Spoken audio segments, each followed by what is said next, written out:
Hey everyone, welcome back to the Dad Gamers Podcast. I'm your host, Bob Rayhart. That's Flank on Xbox Live, FLANKKE. Feel free to follow me there. Also, Flank, FLANKKE on PlayStation. But I'm currently not playing on PlayStation because I do not have the new PlayStation 5 console. And I'm kind of waiting for it to get that. Let's jump right in. Let's start off with news about Pokemon. Do you remember playing Pokemon back in the day? Like, way back in the day, with the original Pokemon? Not this Pokemon Go that the kids are playing now. The old Pokemon. The old red and blue and yellow. Well, Pokemon has a new game coming out called Pokemon Unite, where it's based more like the League of Legends game on PC, where it's two, 3 or 5 player teams battling for positions on a map. Right now, if you are a Canadian listener of this podcast, you can actually go onto your Android phone and get in on the Pokemon Unite beta test. In Canada specifically, they are beta testing the game Pokemon Unite to help celebrate Pokemon's 25th anniversary. Yeah, that's right. 25 years since the first Pokemon game. So, dads, if you don't feel old yet, after I say that, you should. This has been 25 years since the first Pokemon game. Another cool Pokemon tidbit coming out, Pokemon Snap 2. Do you remember playing Pokemon Snap way back on the original Nintendo 64, where you were basically on rails going around trying to take pictures of different Pokemon? Well, now come April 30th, they're actually going to have Pokemon Snap 2 release for the Nintendo Switch. So you'll be able to introduce your kids to that ability to take pictures of Pokemon, even though they're probably already doing it on Pokemon Go. All right, moving right along. That is the Pokemon news I have. Not that I give it on every show, but there's a little bit for you. Again, 25th anniversary. Has it been 25 years since you first went out to venture and find Pokemon? Holy crap. Like, my kids aren't even 25 years old yet. I mean, they're close, which makes me feel even real old, but still. Anyways, moving on.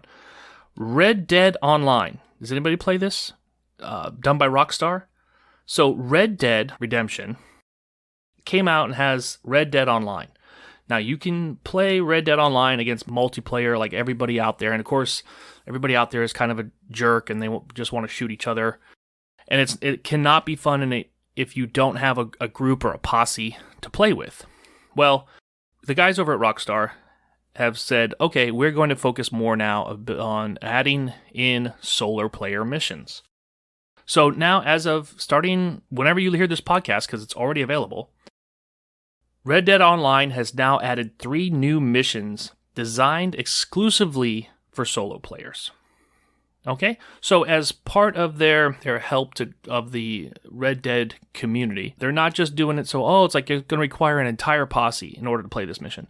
They're actually letting people play by themselves, but online. So I don't know how that's going to work out, if people are going to be able to, you'll be in the middle of a solo mission and then people will come in and shoot you and you have to start all over, or how that's going to operate.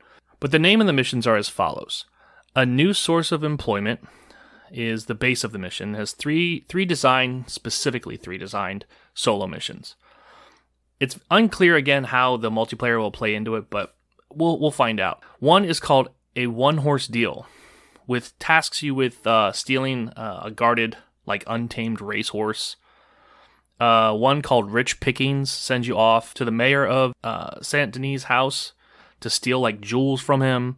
And then a mission called Outrider has you guarding a wagon with some valuable cargo. So there's a good variety of different solo player missions available right now on the Red Dead Online server. So check it out. Tell me what you think. You can leave a message in the comments on our YouTube, or you can fire back on Instagram. You can follow us there at Dad Gamers Podcast. Also, we're available on Twitter at Dad Gamer Podcast. But let us know what you think about the Red Dead add-ons. So, speaking of add-ons, we all, and this is kind of really random, but remember playing Halo? Do you remember playing, playing Halo back on the original Xbox was a lot of fun, especially if you played multiplayer. If you played multiplayer and you had other people, and it wasn't online, so you had to play with other people in the room. So everybody remembers playing it. and then laughing along at like Red versus Blue and watching those guys play. But the Halo Chief Collection, the Halo Master Chief Collection that is available on consoles is actually going to have an update. And I haven't checked to see if this has happened already, and it may have, but it's going to have an update that allows console players, specifically like Xbox console players, to use a mouse and keyboard. So for you dads out there who are used to gaming on a PC and have been playing Halo maybe on a PC, but can't play on a PC for whatever reason, and you need to like play on your console, you will be able to use a mouse and keyboard coming soon exclusively for the Halo for the Halo Master Chief Collection. Now, the new console update will also include a new map for the Halo 3 copy. So for Halo 3, they're getting a new map coming, like a multiplayer map. I don't have any pictures of it or anything, but they are getting a new map, and it was originally set up that a map was going to be used for Halo Online, another game in the series that unfortunately was canceled a long time ago. But they kept the map. So at least this time, with the new map, you'll be able to play something different a little bit. And again, if you're more comfortable with a keyboard and mouse, you now have that ability to play on the new Halo Master Chief Collection for Xbox. Speaking of older games, let's go back and talk about some of the older games that you and I both know you probably have packed or stored away somewhere. Stuff from your childhood, stuff from like the type of games where you valued it playing as a little kid, and you may have even shown it to your kids now, but they're like, that doesn't look any good. It doesn't look fun at all. Original games like Mega Man for the original Game Boy. Things like that. So I have a list here that's been provided by Mental Floss, which is some of the most valued original NES games and other games, not just the NES, but other gaming console games for 64, the PlayStation, that type of thing, that are exclusively like worth a lot of money, that are like exclusive. If you have them, I said exclusive, but if you have them, not just the console, or not just the game itself, but if you have the game inside of the box and like all the instruction manual and the pieces, and there's probably not a lot of collectors out there listening that do have these, but if you do, some games are worth nothing. Let's be honest. Some games are worth exactly what GameStop wants to give you for them, like $5. For example, Tiger Woods PGA Tour 99 for the PlayStation. It's literally worth $5. Just like 2003's Need for Speed 2 for the PlayStation 2, it's worth $5 because the game has been upgraded so far and has been replaced. But there are those games out there that have not been replaced or upgraded, and they're worth quite a bit. Some of them, I'm going to take that back. Some of them have been replaced or upgraded, but they're completely different games. For example, Super Mario. Now, the original Super Mario Brothers for the NES recently in 2019 sold online for $100,150 on eBay. Somebody bought the original Super Mario Brothers for the original NES console for $100,000 in 2019. Yeah, all of a sudden, while you're listening to this, you wish that you could get into your attic and start digging through boxes. I have a list here, only 10 of them, and I'm sure there's a lot more. I don't doubt that there's dozens more that are probably worth quite a bit. But just so you know, the original Doom is worth $70. The Donkey Kong 64 title, if you have it, again, and these are if you have them in the box with their instruction manuals. I'm not saying necessarily sealed. I mean, clearly sealed, they'd be worth twice as much.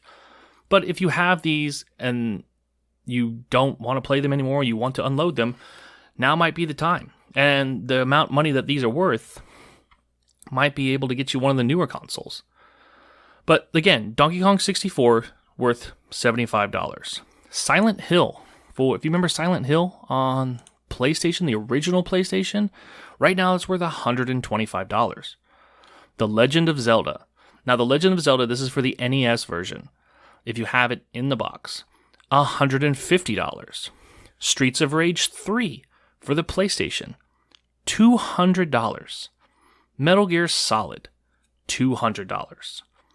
Now, Pokemon, which we talked about earlier, a 25-year anniversary. Now, you might want to hold on to these because these ones, I believe, in my own opinion, will go up in value. But Pokemon Red and Blue are, one of them is worth $250 right now. It's been 25 years.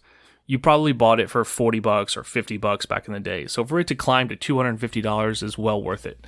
And if you haven't beaten it by now, you're never going to. Let's be honest. The Super Mario World, which was for the Super Nintendo, is worth $350 in the box. And here's an odd one. Here's one I thought that was weird. And I was shocked that it made this list. But Worms Armageddon. It was a fun game, super fun game. I remember actually playing it way back when PC Gamer Magazine was out. And they allowed, in PC Gamer Magazine, you used to get a subscription to PC Gamer Magazine, and it would have a disc, a demo type disc, included in the magazine, or like glued to the front of the magazine or whatnot. And you could load the disc into your computer, and it would have a whole bunch of games that you could play. And I remember Worms, the original Worms game, being one of those games that you could play. And it was so much fun because it was a back and forth, and the Worms had all different types of abilities as far as like rockets or grenades or guns, and it was a war type little game, side scroller. But Worms Armageddon, now it doesn't specify which console. I'm not sure. I'm sure Worms Armageddon has been re-released on multiple consoles at this point. But they say that one is worth, if you have it in the box, $500. That's right, $500. Pretty much the cost of a new next-gen console. You have one copy of Worms Armageddon floating around in the box somewhere, you might want to let it go and get the new next-gen consoles. Now, the other one that shocked me here, and I'll never forget this game, was Mega Man 5. Do you remember Mega Man 5? Now, my own personal favorite was Mega Man 3. Maybe it was because it was simple, it was easier to play, in my opinion, or it was kind of like they kind of gave you the order in which to beat the guys. I mean, it was kind of blatantly obvious on what order to beat each one of the Mega Man bosses, so it made the game, for me, it made the game more fun to play. But Mega Man 5, which was one of the last Mega Mans to come out on the original NES console, is worth $1,000 if you have it in the box. So $1,000 for Mega Man 5. At this point, I think I'm going to need to go to my own attic and start pulling games out. Now, some honorable mentions that I don't have prices for, of course, are Chrono Trigger. If you have Chrono Trigger still in the box for whatever reason, I guarantee you, the last I checked, that was worth $1,500. Also, if you have in the box with the original strategy guide, because it was included when you bought it, Earthbound by Nintendo for the Super Nintendo. Earthbound was a great game. That one is worth, I guarantee, a pretty penny. I should have looked it up before I started the show, but take a look. If you're interested, take a look. I can almost guarantee that's worth quite a few bucks. The other thing I want to bring up today is for the dads out there with younger gamers. Now, this goes more away from video games and more towards the toy aspect of things, but it still has to do with technology, which is why I'm going to go ahead and throw it in here today. So Legos has a new toy that's coming out that's strictly relying on AR. They have a toy line they're calling Video.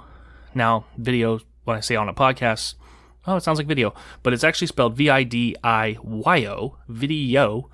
And you can go to Lego's website, Video, and you'll see it's based on augmented reality. So they let you purchase these toys, these like main kits. They're like $20 from Lego, and they include like a stage, okay, with a mini figure, and they have 16 little tiles that hook into this stage, like for whatever reason they like snap in. And when you use Lego's like camera app to look at the stage, the tiles will do different things, like either play music, play notes, create like a AR special effect with the minifigure, or that type of things. Now, each one of those little tiles that you get, like I said, you get 16 tiles with their $20 kit. But you can buy, and this is where Lego's going to make all their money, you can buy blind box sets to expand those tiles where you get more tiles. So that's clearly buying the blind box where you don't know which tiles you're going to get is going to be how Lego makes a lot of money, where people are just going to keep buying blind boxes of these tiles for their AR toy. Now, each one of those little squares, in most cases, from what I understand, are giving 60-second sample songs of like popular songs, like new popular songs from what kids are listening to today. 60-second samples on each one of the tiles. So when you buy one of these blind boxes now, you're going to allow yourself to get, or your kids to get more songs available for their little AR show. Now, this is a first test for Lego to go the AR route with a blind box setup. At first, it was like, okay, you're going to do the blind. What do? They just look it through their phone? Well, Lego has it set up to where it's an entire like app, shareable type thing. Now, when I say shareable immediately for most parents, because the age range for this app is 7 to 10 years old, you immediately cringe a little because as soon as you say shareable on a kid's app, it's like, okay, this is going to be super, worrisome because people could be creepy on there and you don't want your kid exposed to certain things. I completely understand. But Lego is assured that their social features are heavily, heavily, heavily restricted, which means there is no taking face recognition and won't let you post like a picture of your face or personal information or things like that. So they won't even, like, from what I understand, because it's a concert type setup with a stage, the child isn't even allowed to pick their own band name. They have to pick from a pre-selected one. So because they pick from a pre-selected one, they're not allowed to type in like curse words or swear words or anything like that. So with that being said, like I said, it's very heavily restricted on the social feature side of the game. So check it out, Lego's new toy video, exclusively again from Lego with AR. So it should be interesting. 7 to 10 years old. I'll probably get a couple for my nephew since all of my children are grown. Now, one of the last things I want to talk about today is, surprisingly enough, Activision is being sued for a Modern Warfare character. And some of you may know this. This was probably about almost 2 weeks ago. So a writer-photographer is suing Activision for a likeness of a Call of Duty character, Mara. Claims it's a ripoff of his original character, though.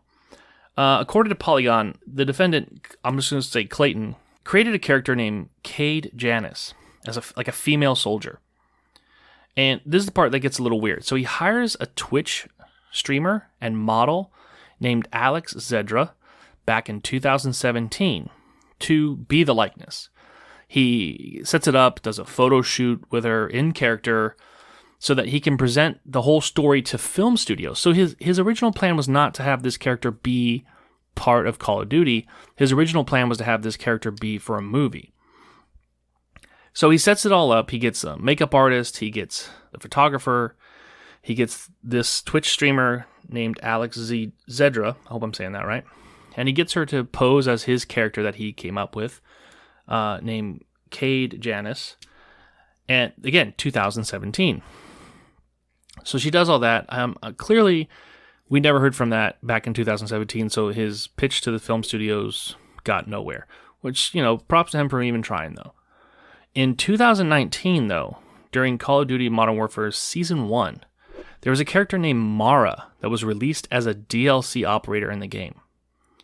And the weird part is Call of Duty Activision used Alex Zedra, the model for Clayton's previous one, as the model for this DLC. Now, Alex Zedra, being a Twitch streamer, has done modeling things and dressed up and all this before. So for her to do this for Clayton back in 2017 and then have Activision come to her and be like, hey, we want you to do the model for this character, she was no problem. Of course, why wouldn't you? So it has nothing on her. But Clayton's representatives claim that the copyright of Cade Janice to Mara was deliberate and intentional. So, according to the suit, they say that Activision even used the photographs that he had presented to the film studios as guides on how to frame the images. And when they hired Zedra to portray Mara, they also hired an accordion. Again, the suit claims, this is allegedly, that Activision also hired the same makeup artist and told the makeup artist to do the makeup the same way. So if that comes to be true, that could be very shady for Activision. Now, Zedra and the makeup artist, of course, were required to sign non-disclosure agreements to cover up their quote-unquote planned infringement, according to the complaint. Again, this is all allegedly. Since the release of the Modern Warfare, Mara has seen multiple DLC packs, and again, this was 2 weeks ago. So if you play Call of Duty Modern Warfare right now and you use Operator Mara, two things to know. Number one, she is based off of Alex Zedra, a Twitch streamer online, and she may not be available very much longer. If this writer-photographer has his way, we could see that character be pulled from the Modern Warfare, which sucks because, it's a character out there to enjoy. And I get why Clayton would be upset if his character is blatantly, they have side-by-side photos, his character's blatantly being ripped off. But maybe they can come to an agreement, I don't know, something, so that we can continue to play with this character in Modern Warfare. Either way, I'll post the pictures of it on our Instagram, so make sure that you go and follow us there at Dad Gamers Podcast on Instagram. Don't also forget to check out that we have a Dad Gamers Podcast page on Facebook and a private group, the Dad Gamers private group, also available on Facebook. So you want to check us out there, give us a follow. And if it is a private group, so when you apply for a membership, you're going to get accepted, regardless if you're a father or not, if you want to come join. We just keep it private so that it just keeps it an exclusive club. All right, that'll be it for us today. That's our show. Thank you for listening. And don't forget to go to dadgamerspodcast.com, drop your email so that you can become qualified for the random drawing of an Xbox Live code worth $25. Now, we'll be giving that code out on the next show, so it'll be next week you'll see the code out. If you are the winner, it will show up in your email. The code will show up in your email. If you would like to be announced on the podcast, just simply reply to the email with the name that you would like to be announced as, and we'll have it ready for the show. Thank you so much again for listening, Dads, and we'll see you online. Bye now.